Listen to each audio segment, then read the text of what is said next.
There's a saying in indie author circles that books sell books. I want to unpack that a little bit because I've been talking to some authors recently, and I realized that it can be hard to understand what that term or that phrase actually means. So let's talk about it.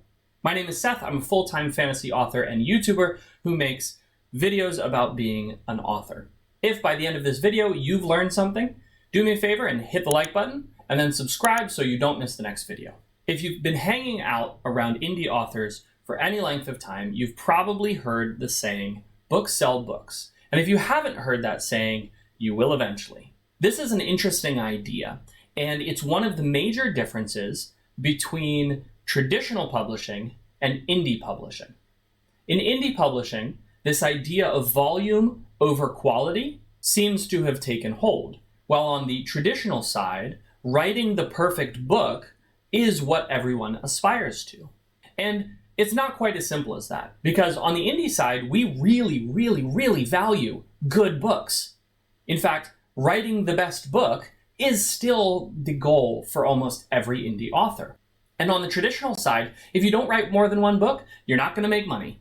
And so both sides have pieces of both of these things, right? Craft and speed. But on the indie side specifically, we have that saying, books sell books. So what does that actually mean? I want to break down 4 things that I think are really important to understand about this phrase. Number 1, people read faster than we can write. There is no getting around it. There is no writer in the world who can write fast enough for their fans. In fact, when I release a book, often I get messages that very same day saying, hey, it was great. When does the next one come out? Nobody can keep up with that speed. But writing faster means you're more likely to get a sale because people read so fast that they're constantly on the lookout for more books. And so if you can establish yourself as an author who writes books people enjoy, they're going to keep coming back to you over and over and over again because they simply read faster than you can write. The second thing is that readers really want to read good books. Nobody wants to spend their time on something that's lackluster or boring or just isn't quite right or has a confusing plot.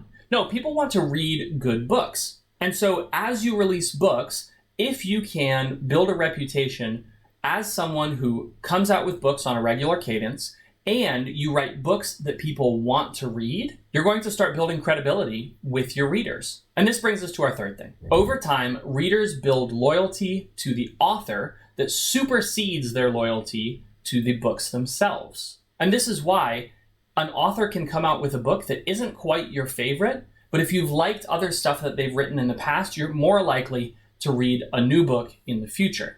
No author is always going to be able to please 100% of people with the books they put out. But the more books there are, the more likely it is that your average feeling about the books they release will be higher, as long as, again, they're releasing good books. And as you release books, as an author, you're going to be building that loyalty, so it makes it more likely that the next book you put out will also sell. This brings us to the 4th and sort of culminating point of this phrase, books sell books. And that is that backlist is how we make money. Every time we launch a new book, a certain number of people in our audience are going to see it and are going to buy it. Some of those people have already read everything that we've put out. But every time we release a new book, we are also creating a new entry point into our total catalog. And if somebody reads a book and likes it, they enjoy it, they think the story's clever, or they like how it makes them feel, they're going to go through and they're going to start reading every other book that we have released.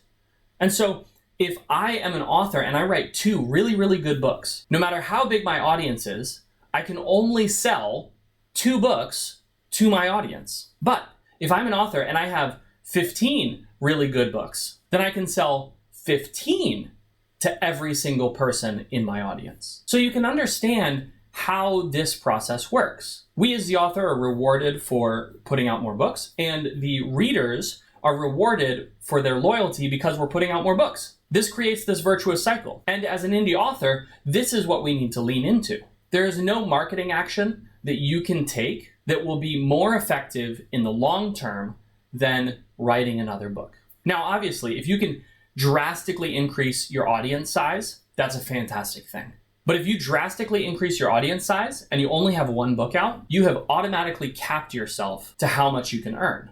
And the chances of new people stumbling upon your book are much, much smaller. But if you can build a personal library of stories you've written, then you've created that many more entry points into your story worlds. So I hope you've learned something. I hope that if you're an author or you're a writer, you're considering how to extend your backlist, how to keep writing great books. Let me know in the comments down below an author who, when they come out with a new book, you always buy it. And again, if you've learned anything, don't forget to like and subscribe, and I'll see you later.